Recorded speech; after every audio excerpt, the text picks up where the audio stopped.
ನಮಸ್ತೆ ಎಲ್ಲರಿಗೂ. ಎಲ್ಲರೂ ಹೇಗಿದ್ದೀರಾ? ನಾನು ಚೆನ್ನಾಗಿದ್ದೀನಿ, ನೀವೆಲ್ಲ ಚೆನ್ನಾಗಿದ್ದೀರಾ ಅಂತ ಭಾವಿಸ್ತಾ ಚಪಾತಿಗೆ ಸಿಂಪಲ್ಲಾಗಿ ಟೇಸ್ಟಿಯಾಗಿ ನೆಲವರೆಕಾಯಿ ಪಲ್ಯ ಮಾಡ್ತಾಯಿದ್ದೀನಿ. ನಾನು ಹೇಗೆ ಮಾಡ್ತೀನಿ ಅಂತ ವೀಡಿಯೋದಲ್ಲಿ ಡೀಟೇಲಾಗಿ ಶೇರ್ ಮಾಡ್ತೀನಿ. ಇಲ್ಲಿ ನಾನು 1/4 kg ನೆಲವರೆಕಾಯಿನ ನೀಟಾಗಿ ತೊಳೆದು ಈ ಥರ ಕಟ್ ಮಾಡಿ ಇಟ್ಕೊಂಡಿದ್ದೀನಿ. ಎಳೆದಾಗೈತೆ, ಚೆನ್ನಾಗೈತೆ, ಬೀಜ ಇದ್ರೂ ಪರವಾಗಿಲ್ಲ, ಟೇಸ್ಟ್ ಚೆನ್ನಾಗಿರುತ್ತೆ. ಅದಕ್ಕೋಸ್ಕರನೇ ನಾನು ಇದನ್ನ ಸಣ್ಣ ಸಣ್ಣದಾಗಿ ಕಟ್ ಮಾಡಿ ಇಟ್ಕೊಂಡಿದ್ದೀನಿ. ಇದನ್ನ ಹೇಗೆ ಮಾಡ್ತೀನಿ ಅಂತ ವೀಡಿಯೋ ಶೇರ್ ಮಾಡ್ತೀನಿ, ಬನ್ನಿ. ಇಲ್ಲೊಂದು ಬಾಣಲಿಗೆ ಇಟ್ಕೊಂಡಿದ್ದೀನಿ. ಬಾಣಲಿಗೆ ಸ್ವಲ್ಪ ಎಣ್ಣೆ ಹಾಕ್ತಾಯಿದ್ದೀನಿ. ಎಣ್ಣೆ ಬಿಸಿ ಆಗ್ತಿದ್ದಂಗೆ ಇದು ಎಣ್ಣೆ ಬಿಸಿ ಆಗ್ತೈತೆ. ಈ ಟೈಮಲ್ಲಿ ನಾನೇನು ಅವರೆಕಾಯಿನೆಲ್ಲ ಬಿಡಿಸಿಟ್ಕೊಂಡಿದ್ದಲ್ಲ, ಇದನ್ನು ಡೈರೆಕ್ಟಾಗಿ ಎಣ್ಣೆಗೆ ಹಾಕಿ ಚೆನ್ನಾಗಿ ರೋಸ್ಟ್ ಮಾಡ್ಕೊತೀನಿ. ಈ ಥರ ರೋಸ್ಟ್ ಮಾಡಿ ನಾವು ಪಲ್ಯ ಮಾಡೋದ್ರಿಂದ ಟೇಸ್ಟ್ ಸ್ವಲ್ಪ ಡಿಫ್ರೆಂಟಾಗಿರುತ್ತೆ, ಚೆನ್ನಾಗಿರುತ್ತೆ.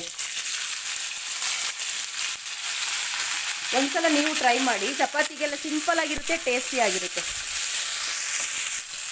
ಫ್ರೆಂಡ್ಸ್, ಇದನ್ನು ಚೆನ್ನಾಗಿ ಹುರಿತಾ ಇದ್ದೀನಿ. ಇದಕ್ಕೆ ಸ್ವಲ್ಪ ಉಪ್ಪು ಹಾಕೋತೀನಿ. ಉಪ್ಪು ಹಾಕೊಳ್ಳೋದ್ರಿಂದ ಪಲ್ಯಕ್ಕೆ ಸ್ವಲ್ಪ ಟೇಸ್ಟ್ ಚೆನ್ನಾಗಿರುತ್ತೆ, ಮತ್ತು ಈ ಕಾಯಿಗೆ ಉಪ್ಪು ಹಿಡಿಯುತ್ತೆ. ಉಪ್ಪು ಹಾಕಿ ಸ್ವಲ್ಪ ಚೆನ್ನಾಗಿ ಕೆಂಪಾಗಂಗೆ ರೋಸ್ಟ್ ಮಾಡ್ಕೊತೀನಿ. ಇದು ರೋಸ್ಟ್ ಆಗೋ ಅಷ್ಟರಲ್ಲಿ ಸ್ವಲ್ಪ ಸಿಂಪಲಾಗಿ ಒಂದು ಮಸಾಲೆನ ನಾನು ಇದಕ್ಕೆ ಹಾಕೋಕ್ಕೆ ಹೇಗೆ ಹಾಕ್ತೀನಿ ಅಂತ ತೋರಿಸ್ತೀನಿ, ಬನ್ನಿ. ಇಲ್ಲೊಂದು ಮಿಕ್ಸಿ ಬಟ್ಲು ಇಟ್ಕೊಂಡಿದ್ದೀನಿ. ಈ ಸ್ಪೂನಲ್ಲಿ 2 ಸ್ಪೂನಷ್ಟು ಹಸಿ ತೆಂಗಿನಕಾಯಿ ತುರಿ ಹಾಕ್ತಾಯಿದ್ದೀನಿ. ಹಸಿ ತೆಂಗಿನಕಾಯಿ ತುರಿ ಇಲ್ಲ ಅಂತಂದರೆ ಒಣ ಕೊಬ್ಬರಿ ಕೂಡ ಹಾಕ್ಕೋಬೋದು. ಒಂದು 2ರಿಂದ 2.5 ಸ್ಪೂನಷ್ಟು ಹಾಕಬೇಕು. ಖಾರಕ್ಕೆ ಬ್ಯಾಡಗಿ ಮೆಣ್ಸಿನ್ಕಾಯಿ ಹಾಕ್ತಾಯಿದ್ದೀನಿ. ಇದಕ್ಕೆ ಯಾವುದೇ ರೀತಿ ಗರಂ ಮಸಾಲ ನಾನು ಹಾಕಲ್ಲ. ಬ್ಯಾಡಗಿ ಮೆಣ್ಸಿನ್ಕಾಯಿ ಒಂದು 4 ಹಾಕ್ತೀನಿ. ಹಸಿಮೆಣ್ಸಿನ್ಕಾಯಿ ಇಷ್ಟೇ ಖಾರಕ್ಕೆ, ಇನ್ಯಾವುದೇ ರೀತಿ ಖಾರ ಬೇಡ ನಮಗೆ. ಇದ್ರ ಜೊತೆಗೆ ಸ್ವಲ್ಪ ಕೊತ್ತಂಬರಿ ಸೊಪ್ಪು, ಒಂದು 4ರಿಂದ 5 ಎಸಳು ಬೆಳ್ಳುಳ್ಳಿ ಹಾಕ್ತಾಯಿದ್ದೀನಿ.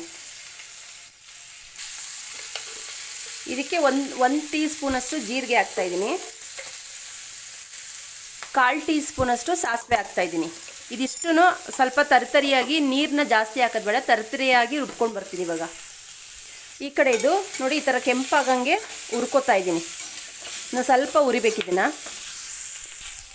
ನೋಡಿ, ಇಷ್ಟು ಹುರಿದ್ರೆ ಸಾಕು. ಇದನ್ನು ನಾನು ಇವಾಗ ಒಂದು ಪ್ಲೇಟಿಗೆ ಎತ್ತಿಟ್ಕೊತೀನಿ. ಪ್ಲೇಟಿಗೆ ಎತ್ತಿಟ್ಕೊಂಡು ಇದೇ ಬಾಣಲಿಗೆ ಮತ್ತು ಈರುಳ್ಳಿ ಹಾಕ್ತೀನಿ. ಈರುಳ್ಳಿ ಹಾಕಿ ಫ್ರೈ ಮಾಡ್ತೀನಿ.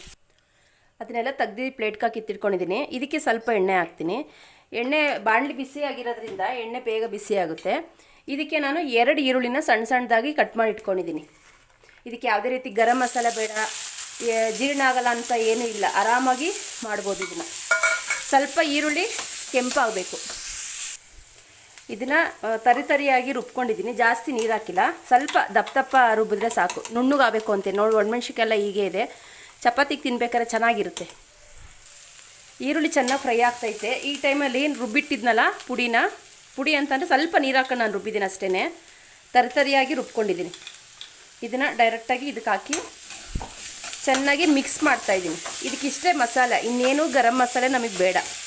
ಇದೆಲ್ಲ ಸ್ವಲ್ಪ ಚೆನ್ನಾಗಿ ಹಸಿ ವಾಸನೆ ಹೋಗೋ ತನಕ ಚೆನ್ನಾಗಿ ರೋಸ್ಟ್ ಮಾಡ್ಕೊತೀನಿ. ಇದಕ್ಕೆ ಸ್ವಲ್ಪ ರುಚಿಗೆ ತಕ್ಕಷ್ಟು ಉಪ್ಪು ಹಾಕ್ತೀನಿ. ಅವರೆಕಾಯಿ ಉರಿಬೇಕಾದ್ರೂ ಕೂಡ ನಾನು ಸ್ವಲ್ಪ ಉಪ್ಪು ಹಾಕಿದೆ.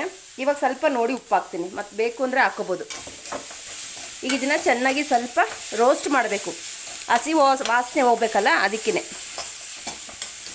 ಇದಕ್ಕೆ ಸ್ವಲ್ಪ ನಾನು ಮಿಕ್ಸಿ ಬಟ್ಲು ಏನು ತೊಳೆದಿದ್ನಲ್ಲ ಅದೇ ನೀರನ್ನೇ ಹಾಕ್ಕೊಂಡು ಹುರ್ಕೋತೀನಿ. ಆ ಸ್ಮೆಲ್ ಸ್ವಲ್ಪ ಹೋಗಲಿ ಅಂತ ಅಷ್ಟೇ, ಆ ಹಸಿ ವಾಸನೆ. ಇದು ಸ್ವಲ್ಪ ನೀರೆಲ್ಲ ಹಿಂಗಾದ್ಮೇಲೆ ಮತ್ತೆ ನಾನು ಏನು ಹಾಕ್ತೀನಿ ಅಂತ ವೀಡಿಯೋ ತೋರಿಸ್ತೀನಿ. ಸ್ವಲ್ಪ ನಾನು ನೀರು ಹಾಕಿದೆ, ನೀರೆಲ್ಲ ಸ್ವಲ್ಪ ಕಮ್ಮಿ ಆಗೈತೆ. ಇದಕ್ಕೆ 1 ಚಿಟಿಕೆಯಷ್ಟು ಅರಿಶಿನ ಪುಡಿ ಹಾಕ್ತೀನಿ, ಜಾಸ್ತಿ ಹಾಕೋದು ಬೇಡ. ಈ ಟೈಮಲ್ಲಿ ನೋಡಿ, ನಾನು ಹುರಿದಿಟ್ಕೊಂಡಿದ್ದಲ್ಲ ನೆಲವರೆಕಾಯಿನ, ಇದನ್ನು ಡೈರೆಕ್ಟಾಗಿ ಇದಕ್ಕೆ ಹಾಕೋದು.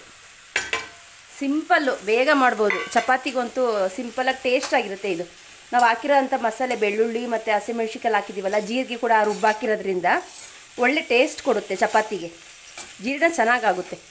ಈಗ ಇದನ್ನು ಸಿಮ್ಮಲ್ಲಿ ಇಟ್ಕೊಂಡು ಸ್ವಲ್ಪ ಬೇಯಿಸ್ಕೊತೀನಿ.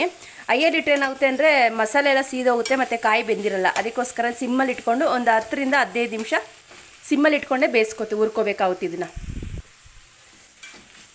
ಇದನ್ನು ಪ್ಲೇಟ್ ಮುಚ್ಚಿ ಹುರ್ಕೋತೀನಿ. ಫ್ರೆಂಡ್ಸ್ ನೋಡಿ, ಸಿಮ್ಮಲ್ಲಿ ಇಟ್ಟು ನಾನು ಹುರಿತಾ ಇದ್ದೀನಿ. ಈಗ ಹುರಿಯೋದ್ರಿಂದ ಅವರೆಕಾಯಿ ಕೂಡ ಚೆನ್ನಾಗಿ ಬೆಂದೋಗುತ್ತೆ. ಒಂದು 5 ನಿಮಿಷ ಹುರಿದ್ರೆ ನಮ್ಮ ನೆಲವರೆಕಾಯಿ ಪಲ್ಯ ಚಪಾತಿಗೆ ಒಳ್ಳೆ ಟೇಸ್ಟು ಚೆನ್ನಾಗಾಗುತ್ತೆ. ಒಂದು 5 ನಿಮಿಷ ನಾನು ಇದನ್ನ ಇಡ್ತೀನಿ. ಫ್ರೆಂಡ್ಸ್ ನೋಡಿ, ಚೆನ್ನಾಗಿ ಫ್ರೈ ಆಗೈತೆ, ಎಣ್ಣೆ ಎಲ್ಲ ಸೈಡಲ್ಲಿ ಬಿಟ್ಟೈತೆ. ಇದಿವಾಗ ಆಗೈತೆ. ಚಪಾತಿಗಂತೂ ಒಳ್ಳೆ ಟೇಸ್ಟು, ಉಪ್ಪು ಖಾರ ಎಲ್ಲ ಕರೆಕ್ಟಾಗೈತೆ. ಇದಕ್ಕೆ ನಾನು ಯಾವುದೇ ರೀತಿ ಟೊಮೊಟೊ ಕೂಡ ಬಳಸಿಲ್ಲ.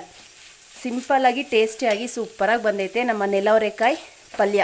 ಇದನ್ನ ಇವಾಗ ಸರ್ವ್ ಮಾಡ್ತೀನಿ ಚಪಾತಿಗೆ. ಬಿಸಿ ಬಿಸಿ ಚಪಾತಿಗೆ ಬಿಸಿ ಬಿಸಿ ಪಲ್ಯ ರಾತ್ರಿ ಊಟಕ್ಕಂತೂ ಒಳ್ಳೆ ಟೇಸ್ಟು ಅಂತಲೇ ಹೇಳ್ಬೋದು. ಸಿಂಪಲಾಗಿರುತ್ತೆ, ಟೇಸ್ಟಿಯಾಗಿರುತ್ತೆ. ನೀವು ಒಂದು ಸಲ ಟ್ರೈ ಮಾಡಿ, ಬಿಡಬೇಡಿ. ಇದಕ್ಕೆ ಯಾವುದೇ ರೀತಿ ನಾನು ಜಾಸ್ತಿ ಅಂತಂದರೆ ಗರಂ ಮಸಾಲೆ ನಾನು ಯೂಸ್ ಮಾಡಿಲ್ಲ. ಬರೀ ಈರುಳ್ಳಿ ಹಾಕಿ ಮಾಡಿರೋಂಥ ನೆಲವರೆಕಾಯಿ ಪಲ್ಯ. ಇದಕ್ಕೆ ಬಿಸಿ ಬಿಸಿ ಚಪಾತಿ ನೋಡಿ ಎಷ್ಟು ಸಾಫ್ಟಾಗಿ ಮಾಡಿದ್ದೀನಿ ಚಪಾತಿಗಂತೂ ಒಳ್ಳೆ ಟೇಸ್ಟ್ ಇರುತ್ತೆ. ಪ್ಲೀಸ್ ಒಂದು ಸಲ ಟ್ರೈ ಮಾಡಿ. ನಾನು ಹೇಗೆ ಮಾಡಿದ್ದೀನಿ ಅಂತ ವೀಡಿಯೋದಲ್ಲಿ ಡೀಟೇಲಾಗಿ ಶೇರ್ ಮಾಡಿದ್ದೀನಿ.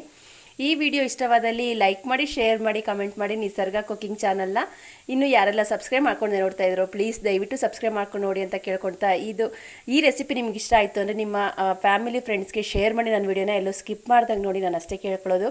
ಸಿಂಪಲಾಗಿರೋವಂಥ ವೀಡಿಯೋ ತೊಗೊಂಡು ಬರ್ತೀನಿ. ಅಲ್ಲಿ ತನಕ ನನ್ನ ವೀಡಿಯೋಸ್ ನೋಡಿ ಸಪೋರ್ಟ್ ಮಾಡಿದೆ ಅಂತ ಭಾವಿಸಿದ್ದೀನಿ. ಹೋಗಿ ಬರ್ತೀನಿ. ನಮಸ್ತೆ, ಬಾಯ್ ಬಾಯ್ ಫ್ರೆಂಡ್ಸ್. ಇವತ್ತು ರಾತ್ರಿಗೆ ನೀವು ಖಂಡಿತ ಇದನ್ನು ಟ್ರೈ ಮಾಡಲೇಬೇಕು. ಸೂಪರಾಗಿ ಬಂದೈತೆ.